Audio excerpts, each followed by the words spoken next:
যে ব্যক্তি কোনো মজলিসে বা বৈঠকে বসলো কিন্তু আল্লাহকে স্মরণ করলো না, সে আল্লাহর ক্ষতি বা ভৎসনার কারণ হবে। আর যে ব্যক্তি কোনো বিছানায় শুইল কিন্তু আল্লাহকে স্মরণ করলো না, সেও আল্লাহর ক্ষতি বা ভৎসনার কারণ হবে। আবু দাউদ শরীফে হাদিসটি বর্ণনা করেছেন। অতি উত্তম সনদে হাদিসটি বর্ণনা এসেছে। তো আমরা অবশ্যই কোনো মজলিসে বা বৈঠকে বক্তব্য বসার সময় আল্লাহর নামকে স্মরণ করব ইনশাআল্লাহ। এবং শোয়ার সময় আমরা যেটা করি, শুয়ে আল্লাহর নাম বা কোনো ঘুমের দোয়া বা অন্য আল্লাহর নাম স্মরণ করা ছাড়াই আমরা ঘুমিয়ে যাই।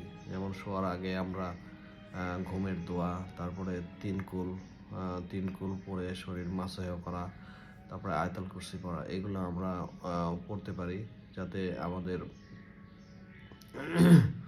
এগুলোর বিভিন্ন রকম ফজিলত আছে, আপনারা জানেন। সো আমরা বৈঠকে বসে আল্লাহর নাম নিব ইনশাআল্লাহ। অবশ্যই ঘুমানোর আগে, বিছানায় শুইলে বা ঘুমানোর আগে আমরা আল্লাহর নামকে স্মরণ করে তারপরে ঘুমাবো ইনশাআল্লাহ। আসসালামু আলাইকুম।